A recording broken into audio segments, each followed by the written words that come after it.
માટે અમારે તો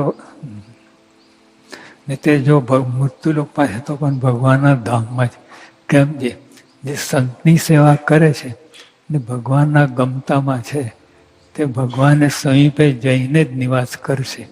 અને જો ભગવાનના ધામમાં છે ને ભગવાનનો રાહીપો નથી ને ભગવાનના ભક્તો ઈર્ષા છે તો તે ભક્ત ભગવાનના ધામમાંથી પણ જરૂર હેઠો પડશે. ગમે એકાંતિક આદર્શ ભક્ત હોય પણ આ દુર્દશા પામશે. ભગવાનના ભક્તો ઈર્ષા હોય, આવા ભગવાન મળ્યા એમાં બધું ઓગળી જાય.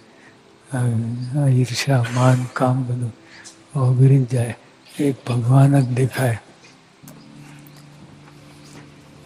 માટે અમે તો ભગવાનનો રાહી પર થાય સારું જન્મો જન્મ ભગવાનના ભક્તિ સેવા કરીએ. શું મારે કહે?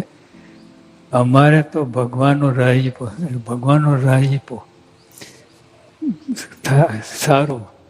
ભગવાનનો રાહીપો કેમ થાય? તો મારા કહે ભગવાનનો રાહીપો થયા સારું જન્મો જન્મ ભગવાનના ભક્તિ સેવા કરી.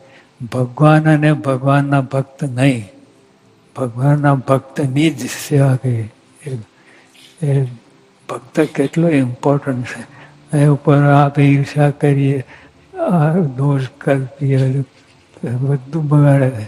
એટલે જીવન દોરી અને મરણ દોરી આ વાત જ છે. અમારે તો ભગવાન રાહી પથાર છે જન્મો જન્મ ભગવાનના ભક્તિ છે. એમાં કોઈનું ના ચાલે. તો બધા ગમે બુદ્ધિશાળી હોય, બધી એવા આદર્શ છે. બધા એ ભગવાનના ભક્તની સેવા કરીએ તો કામ થાય. તો હવે બધા ભક્તની સેવા કરવા જ કરવે. આપણે જોવું નહીં. હા, એની જરૂર પડે એટલે આપણે કરીએ. પણ જે તો ખરું જે ભગવાનના ભક્તને ઘસાતું બોલે એ શબ્દ તમે ગરી ના જાય એટલું ચેતન. પછી છૂટથી તમે ભગવાનના ભક્તની ગમે એવા ભક્તની સેવા કરો તો ચાલે. પછી મુક્તાન સ્વામી આદિક જે સરે હરિભક્ત હતા તેમણે હાથ જોડીને કહ્યું છે, હે મહારાજ, અમારે પણ એ જ નિશ્ચય રાખવો છે. ભગવાનના મત એમ કહીને સરે હરિભક્ત વિનંતી સહિત શ્રીજીમાને પગે લાગ્યા. પછી વળી શ્રીજીમાં જ બોલ્યા છે. પ્રભુ સાંઈ ઘણી વાર આપણને થાય કે આ પ્રવચન પૂરું થવા છે, પછી ફ્લાઇટ પકડે, પછી ફરી 5, 10, 15 અડધો કલાકે ખરી નાખે. આપણે લાગે આ પ્રવચન પૂરું થશે. તો એ રીતે મહારાજે કહ્યું. પછી વળી શ્રીજીમાં જ બોલ્યા છે, આ વાર્તા જે અમે કરી છે તે કેવી છે? તો વેદ શાસ્ત્ર પુરાણ આદિક જે કલ્યાણ અર્થે પૃથ્વી શબ્દ માત્ર છે. કેટલી છેવટે મારે કેટલી અદ્ભુત વાત કરી. આ વાર્તા જે મેં કરી છે એ આપણે તો વાત સાંભળીએ, આ કાંતિ કાઢીને અને ઉઠી જઈએ અને કરતા એમ કરીએ. કેટલા મુદ્દાની વાત છે. આ વાર્તા જે મેં કરી છે તે કેવી છે? તો વેદ શાસ્ત્ર પુરાણ, હવે વેદ શાસ્ત્ર પુરાણ બધું આવી ગયું. બધા આદિક જે કલ્યાણ અર્થે પૃથ્વીની જે શબ્દ માટે, કલ્યાણ માટે, વ્યવહાર માટે નહીં. વ્યવહારમાં તો જે કૂટો તમે, પણ કલ્યાણને માટે. અને મહારાજે કલ્યાણની વાત, આત્યંતિક કલ્યાણની જ વાત કરી છે, મોક્ષની જ વાત કરી છે.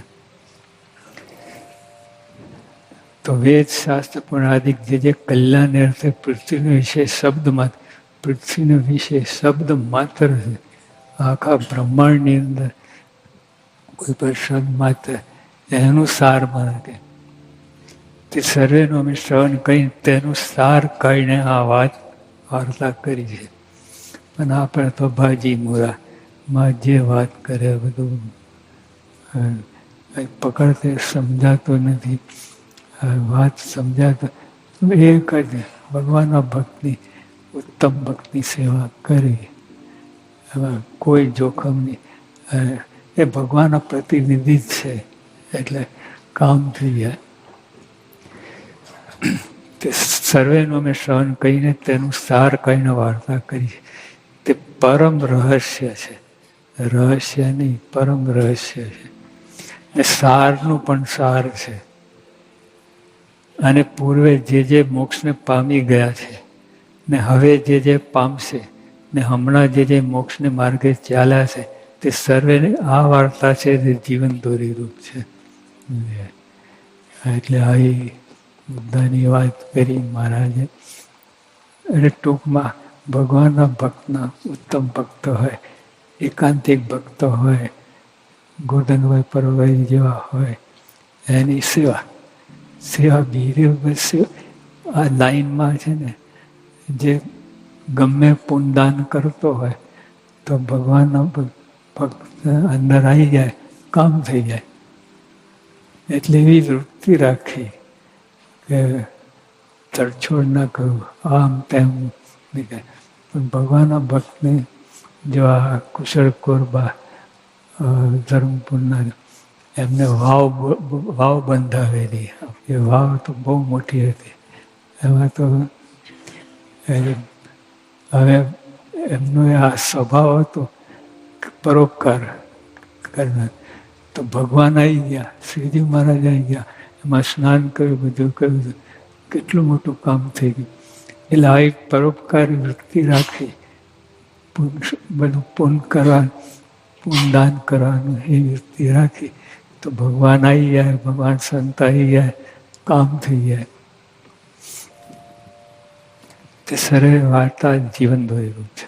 એટલે આ જીવન દોરીનું આ છે. અને મરણ દોરી ભગવાનના ભક્તનો અભાવ લેવો. બસ જીવન દોરી ભગવાનના ભક્તનો ગુણગાન ગાવા, આટલી જ વાત છે. એથી વચનામૃતમ એ રીતે મધ્યનું 28મું વચનામૃત થયું. સદાન